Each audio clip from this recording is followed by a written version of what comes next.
नमस्कार आपणको बीबी न्यूज रे स्वागत। आसंतु आमे जानिबा सबु स्वतंत्र और सठिक खबर। समस्त नूतन अपडेट पाई आम सहित रुहंतु। 9 रे पुणी आसिबो सुभद्रा टंका। बारिपदारु पठाइबे उपमुख्यमंत्री। सुभद्रा हिताधिकारी राज्य सरकार पुणी खुशी खबर आनिछंती। आसंता 9 तारिख दिन एही योजना सहित जड़ित हिताधिकारी माने टंका पाइबे। 2024 अक्टोबर 9 तारिख पूर्वरु राज्य सरकार पूर्व भली परीक्षामूलक भावे 1 टंका पठाइबे। तापरे प्रथम किस्तीर बाकी 4999 टंका पठाइबे। उपमुख्यमंत्री प्रभाती परिडा बारिपदारे आयोजित एक कार्यक्रम रे सामिल होई प्रथम किस्तीर द्वितीय पर्याय टंका जारी करिवे। श्रीमती परिडा मयूरभंज रे 1 लाख ऊर्ध्व हिताधिकारी मानंकु टंका पठाइबे। प्रथम पर्याय भली द्वितीय पर्याय रे मध्य राज्य सरकार सुभद्रा योजनार हिताधिकारी मानंकु सर्वप्रथमे 1 टंका पठाइबे। परे बाकी टंका खाता को आसीबो। एही पर्याय रे 40,000 हिताधिकारी अकाउंट को टंका आसीबो। तेबे जेउ मानंकर बैंक अकाउंट को ए पर्याय रे टंका आसीबो नाही सेमाने आगामी दिन रे पाइबे। इंडी मेंट आड़कू ढलुछि कि बीजेडी। एग्जिट पोल परे परे बढ़िला चर्चा। हरियाणा एवं जम्मू काश्मीर एग्जिट पोल रे कांग्रेस क्षमता को फेरुथिबा बहु संस्था आकलन करिबा परे ओडिशा राजनीति रे हलचल। फलाफल दिनक परे आसिबाकू थिबा सत्वे उत्साहित बीजेडी। इंडी मेंट एवं राहुल गांधी को बीजेडी नेतांक प्रशंसा। एहापरे चर्चा हेउची कौन इंडी मेंट आड़कू ढलुछि कि बीजेडी। जदिओ शासन रे थिबा बेले बीजेडी सबु बेले बीजेपी एवं कांग्रेस ठारू समदूरता कथा कहूतिला किंतु पराजय परे स्ट्राटेजी रे परिवर्तन करिपारे बोली चर्चा। इंडी मेंट आड़कू ढलुछि कि BJD. Haryana Jammu Kashmir exit poll आकलन और एहाकू नै देवाशीष सामंतराय एवं प्रसन्न आचार्यଙ୍କ बयान परे बढ़िला चर्चा। बूथ बाहुडा मत आसिबा परे इंडी मेंटଙ୍କୁ भूरी भूरी प्रशंसा करिसेंती बीजेडी नेता। पर्यटन शिल्प भुशुड़ी जिबा परे भारत शरण रे मुइजु। पर्यटन शिल्प भुशुड़ी जिबा परे भारत शरण रे मालदीप राष्ट्रपति मोहम्मद मुइजु 4 दिनिया भारत गस्तरे आसी आज प्रथम दिन रे नुआ दिल्ली रे वैदेशिक मंत्री एस जयशंकर को भेटिचंती मुइजु। अक्टोबर 10 पर्यंत से भारत रे रहिबे। एही अवसर रे से राष्ट्रपति द्रौपदी मुर्मू एवं आसंता काली प्रधानमंत्री नरेंद्र मोदी को भेटिबार कार्यक्रम रहिछि। विभिन्न द्विपाक्षिक आंचलिक और आंतर्जातिक प्रसंग रे उभय शीर्ष नेतांक मध्यरे आलोचना हेबो। एथिसह घोर आर्थिक संकटरू मुकुलिबाकू से पीएम मोदी आगरे बेल आउट बा आर्थिक सहायता प्रस्ताव रखिपारंती बोली जातीय गणमाध्यम रे चर्चा हेउछि। 7 रे माओ प्रभावित राज्यर मुख्यमंत्री मानक बैठक आलोचना करिबे केंद्र गृहमंत्री। माओ प्रभावित राज्यर मुख्यमंत्री मानक सह केंद्र गृहमंत्री अमित शाह बैठक नुआ दिल्लीर विज्ञान भवन रे एही बैठक बसिबो। एथिरे ओडिशा, आंध्र प्रदेश, तेलंगाना, बिहार, छत्तीसगढ़, झारखंड, महाराष्ट्र और मध्य प्रदेश मुख्यमंत्री जोग देबे। माओ प्रभावित राज्यगुड़ी को विकासमूलक सहयोग क्षेत्र में कार्य करुथिबा 5 जन केंद्र मंत्री मध्य एही बैठक रे जोग देबे। सेही भली अतिरिक्त जातीय सुरक्षा परामर्शदाता समेत केंद्र राज्यर वरिष्ठ अधिकारी, केंद्रीय सशस्त्र बलर अधिकारी माने मध्य सामिल हेबे बोली केंद्र गृह मंत्रालय पक्षरु सूचना मिलिछि। बातिल हेला पीजीटी लिखित परीक्षा। अनिवार्य कारण दर्शाई परीक्षा बातिल। पोस्ट ग्रेजुएट शिक्षक बा पीजीटी नियुक्ति नहीं 3टी वर्गर लिखित परीक्षा बातिल। आज हेबाकु थिबा परीक्षा बातिल करिछि ओपीएससी। पदार्थ विज्ञान, गणित, ओडिया पदवी पाई हेबाकु थिबा परीक्षा बातिल करि दिया जाइछि। ऑप्शनल पेपर 1 और पेपर 2 परीक्षा बातिल पाई ओपीएससी पक्षरु निर्देश दिया जाइछि। अनिवार्य कारण दर्शाई परीक्षा बातिल करिछि ओपीएससी। अन्य ऑप्शनल विषय धार्य सूची अनुसार परीक्षा हेबो।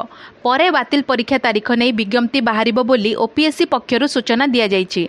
सेपटे ओट्रिपलएससी द्वारा परिचालित आरआई, एआरआई, अमीन, आईसीडीएस सुपरवाइजर, एसएफएस परीक्षा बातिल सह ऑनलाइन परीक्षा दाबी उठिछि। कोलकाता आरजीकर मेडिकल 10 डाक्तर बहिष्कृत।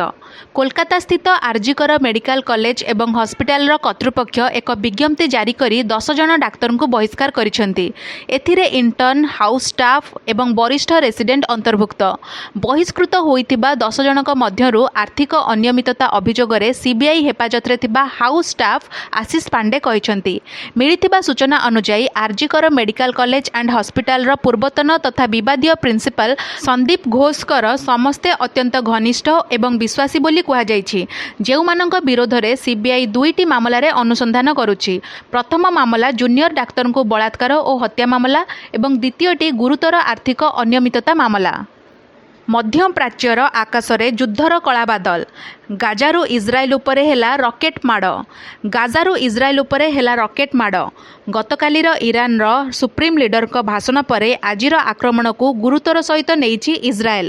ଗୋଟିଏ ରକେଟ୍ ଆକାଶରେ ହିଁ ଧ୍ୱଂସ ହୋଇଥିବା ବେଳେ ଗୋଟିଏ ଟାର୍ଗେଟରେ ବାଜିଛି, ଯାହାକୁ ନେଇ ସ୍ଥିତି ଆହୁରି ସଙ୍ଗୀନ ହୋଇପାରେ ବୋଲି ଆଶଙ୍କା କରାଯାଉଛି। ନୂଆକରି ହିଜବୁଲ୍ଲାର କମାଣ୍ଡର ହୋଇଥିବା ସଫେଇଦ୍ଦିନଙ୍କ ମୃତ୍ୟୁ ପରେ ଇରାନ ମଧ୍ୟ ଆଉଥରେ ଆକ୍ରମଣ ପାଇଁ ସଜବାଜ ହେଉଛି। ସେପଟେ ଆଇଡିଏଫ୍ ପକ୍ଷରୁ ଲେବାନନରେ ଗ୍ରାଉଣ୍ଡ ଅପରେସନ ଜାରି ରହିଛି। ମଧ୍ୟପ୍ରାଚ୍ୟର ଆକାଶରେ ଯୁଦ୍ଧର କଳା ବାଦଲ। ଇସ୍ରାଏଲ, ଲେବାନନ ଓ ଗାଜା ମଧ୍ୟରେ ଚାଲିଥିବା ବିବାଦ ଭିତରେ ପୁଣି ରକେଟ୍ ମାଡ଼। ଗତ 2 ମାସ ଭିତରେ ପ୍ରଥମ ଥର ପାଇଁ 2ଟି ରକେଟ୍ ଗାଜାରୁ ଇସ୍ରାଏଲ ଭିତରକୁ ହମଲା ହୋଇଛି। ଗୋଟିଏ ରକେଟ୍କୁ ଆଇରନ୍ ଡୋମ୍ ସମ୍ପୂର୍ଣ୍ଣ ଧ୍ୱଂସ କରିଦେଇଥିବା ବେଳେ ଆଉ ଗୋଟିଏ ଟାର୍ଗେଟରେ ମାଡ଼ ହୋଇଛି। ଏହି ସମୟରେ ଦକ୍ଷିଣ ଇସ୍ରାଏଲରେ ସାଇରନ୍ ବାଜିଥିଲା। ଲୋକେ ବଙ୍କର ଭିତରକୁ ଚାଲି ଆସି ନିଜକୁ ସୁରକ୍ଷିତ ରଖିଥିଲେ। କେବେ ଚାଷୀଙ୍କ ଚିନ୍ତା ହରିବ ଚିନ୍ତାଗୁଡ଼ା ପ୍ରକଳ୍ପ, କେବେ ନେବ ବାସ୍ତବତାର ରୂପ। କୋରାପୁଟ ଜିଲ୍ଲା ନାରାୟଣପାଟଣା ଏବଂ ବନ୍ଧୁଗାଁ ଅଞ୍ଚଳର ଚାଷୀମାନେ ଭାବିଥିଲେ ଚିନ୍ତାଗୁଡ଼ା ପ୍ରକଳ୍ପ ହେଲେ ଚିନ୍ତା ଯିବ, ଜମିକୁ ଜଳ ଆସିବ ଆଉ ସୁନା ଫଳିବ। ହେଲେ ବର୍ଷ ପରେ ବର୍ଷ ବିତି ଚାଲିଛି, ପଦ୍ମ ବି ଘୁଞ୍ଚି ଘୁଞ୍ଚି ଯାଉଛି। ଝଞ୍ଜାବତୀ ନଦୀ ଉପରେ ଚିନ୍ତାଗୁଡ଼ା ବ୍ୟାରେଜ କାମ ଏଯାଏଁ ସରିବା ତ ଦୂରର କଥା, ମୂଳରୁ କାମ ଆରମ୍ଭ ହୋଇପାରୁନି। ଏହା ସତେ ଯେମିତି କେବଳ ନେତାଙ୍କ ପ୍ରତିଶ୍ରୁତି ଓ ସରକାରୀ ଫାଇଲରେ ହିଁ ସୀମିତ ହୋଇ ରହିଛି। କେବେ ଚାଷୀଙ୍କ ଚିନ୍ତା ହରିବ ଚିନ୍ତାଗୁଡ଼ା ପ୍ରକଳ୍ପ, କେବେ ବାସ୍ତବତାର ରୂପ ନେବ ବହୁ ପ୍ରତୀକ୍ଷିତ ପ୍ରକଳ୍ପ। ଓଡ଼ିଶାର ପାଣି ନେଇ ମାଲାମାଲ ହେଉଛି ଆନ୍ଧ୍ରପ୍ରଦେଶ, ହେଲେ ଚିନ୍ତାଗୁଡ଼ା ବ୍ୟାରେଜ ପାଇଁ ପଡ଼ିପାରୁନି ମୂଳଦୁଆ। କୋରାପୁଟ ଜିଲ୍ଲା ନାରାୟଣପାଟଣା ବ୍ଲକ ଅନ୍ତର୍ଗତ କୁମ୍ଭାରୀ ପଞ୍ଚାୟତ, ଯେଉଁଠି ତିଆରି ହେବାର ଅଛି ପ୍ରସ୍ତାବିତ ଚିନ୍ତାଗୁଡ଼ା ପ୍ରକଳ୍ପ। ନାରାୟଣପାଟଣା ଓ ବନ୍ଧୁଗାଁ ଦେଇ ପ୍ରବାହିତ ଚିରସ୍ରୋତା ନଦୀ ଝଞ୍ଜାବତୀ ଉପରେ ବ୍ୟାରେଜ ନିର୍ମାଣ ହେଲେ ଜଳସେଚିତ ହେବ 1910 ହେକ୍ଟର ଚାଷ ଜମି। ଦଶହରା ଭିଡ଼ ବେଳେ ବସ୍ ମାଲିକ ସଂଘର ଆନ୍ଦୋଳନ, ବନ୍ଦର ଦେଲେ ଚେତାବନୀ। ପଶ୍ଚିମ ଓ ଦକ୍ଷିଣ ଓଡ଼ିଶାର 14ଟି ଜିଲ୍ଲାରେ ଆସନ୍ତାକାଲି ସନ୍ଧ୍ୟାରୁ ତା ପରଦିନ ସନ୍ଧ୍ୟା ଯାଏଁ ବସ୍ ସେବା ବନ୍ଦ ପାଇଁ ଘରୋଇ ବସ୍ ମାଲିକ ସଂଘଗୁଡ଼ିକ ଚେତାବନୀ ଦେଇଛନ୍ତି। ଗ୍ରାମାଞ୍ଚଳ ପରିବହନ ସେବା ଜିପିଏସ୍ ଅନ୍ତର୍ଗତ ବସ୍ଗୁଡ଼ିକୁ ଏବେ କୁଆଡ଼େ ବ୍ଲକରୁ ଜିଲ୍ଲା ମୁଖ୍ୟାଳୟକୁ ଚଳାଚଳ ପାଇଁ ସରକାର ଯୋଜନା କରୁଥିବା ଅଭିଯୋଗ ଆଣି ତାର ପ୍ରତିବାଦରେ ଏଭଳି ନିଷ୍ପତ୍ତି ନେଇଛନ୍ତି। ପୂଜା ସମୟରେ ଏଭଳି ଚକାବନ୍ଦ ଆନ୍ଦୋଳନ ନିଷ୍ପତ୍ତିକୁ ଯାତ୍ରୀ ନାପସନ୍ଦ କରିଥିବା ବେଳେ ବିଭାଗୀୟ ମନ୍ତ୍ରୀ କହିଛନ୍ତି ଏ ସମ୍ପର୍କରେ ଘରୋଇ ବସ୍ ମାଲିକ ସଂଘଗୁଡ଼ିକ ସହ ଆସନ୍ତାକାଲି ଆଲୋଚନା କରାଯିବ। ଦଶହରା ଭିଡ଼ ବେଳେ ଦାବି ହାସଲ ପାଇଁ ଘରୋଇ ବସ୍ ମାଲିକ ସଂଘର ଆନ୍ଦୋଳନ ତୟାରୀ। ପଶ୍ଚିମ ଓ ଦକ୍ଷିଣ ଓଡ଼ିଶାରେ ବସ୍ ନ ଚଳାଇବାକୁ ସଂଘର ବଡ଼ ନିଷ୍ପତ୍ତି। କାଲିଠୁ 14 ଜିଲ୍ଲାରେ 24 ଘଣ୍ଟିଆ ବସ୍ ସେବା ବନ୍ଦ ରଖିବାକୁ ରୋକଠୋକ ଚେତାବନୀ। ଭବାନୀପାଟଣାରେ ଏକଜୁଟ ହୋଇଛନ୍ତି ପଶ୍ଚିମାଞ୍ଚଳ ଏବଂ ଦକ୍ଷିଣାଞ୍ଚଳ 24ଟି ଘରୋଇ ବସ୍ ମାଲିକ ସଂଘର ସଦସ୍ୟ। ରାଜଧାନୀରେ ପ୍ରବଳ ବର୍ଷା, ଭୁଷୁଡ଼ିଲା ଦୁର୍ଗାପୂଜା ଲାଇଟ୍ ଗେଟ୍ ମେଢ଼। ବର୍ଷାରେ ଭୁଷୁଡ଼ିଗଲା ଭୁବନେଶ୍ୱର ରସୁଲଗଡ଼ ଦୁର୍ଗାପୂଜା ଲାଇଟ୍ ଗେଟ୍। 30 ଫୁଟ ଉଚ୍ଚର ଏହି ଗେଟ୍ ସମ୍ପୂର୍ଣ୍ଣ ଭୁଷୁଡ଼ି ପଡ଼ିଛି। ଅପରାହ୍ନରେ ହୋଇଥିବା ବର୍ଷାର ପ୍ରଭାବରେ ଏଭଳି ହୋଇଥିବା କହିଛନ୍ତି ପୂଜା କର୍ମକର୍ତ୍ତା। ସେପଟେ ଆଗାମୀ 2 ଘଣ୍ଟା ପାଇଁ ଟ୍ୱିନ୍ ସିଟି କଟକ ଓ ଭୁବନେଶ୍ୱରକୁ ଅରେଞ୍ଜ ଆଲର୍ଟ ଜାରି କରାଯାଇଛି। ଘଡ଼ଘଡ଼ି ସହ ମଧ୍ୟମ ଧରଣର ବର୍ଷା ନେଇ ଆଲର୍ଟ ଜାରି। ପାଣିପାଗ ବିଭାଗ ଦେଲା ଅରେଞ୍ଜ ଆଲର୍ଟ। ସେହିପରି ଘଡ଼ଘଡ଼ି ସହ ବର୍ଷା ନେଇ 10 ଜିଲ୍ଲାକୁ 3 ଘଣ୍ଟା ପାଇଁ ୟେଲୋ ୱାର୍ଣ୍ଣିଂ। ପୁରୀ, ବାଲେଶ୍ୱର, କେନ୍ଦ୍ରାପଡ଼ା, କେନ୍ଦୁଝର, ନୟାଗଡ଼, ଯାଜପୁରକୁ ଜାରି ହେଲା ଆଲର୍ଟ। କଟକ, ଢେଙ୍କାନାଳ, ଗଞ୍ଜାମ, ଖୋର୍ଦ୍ଧା ଓ କୋରାପୁଟକୁ ମଧ୍ୟ ୟେଲୋ ଆଲର୍ଟ। ଭିଡ଼ିଓଟି ଭଲ ଲାଗିଥିଲେ ଲାଇକ୍, ସେୟାର ଓ ସବସ୍କ୍ରାଇବ୍ କରିବାକୁ ଜମା ବି ଭୁଲିବେନି। ଧନ୍ୟବାଦ।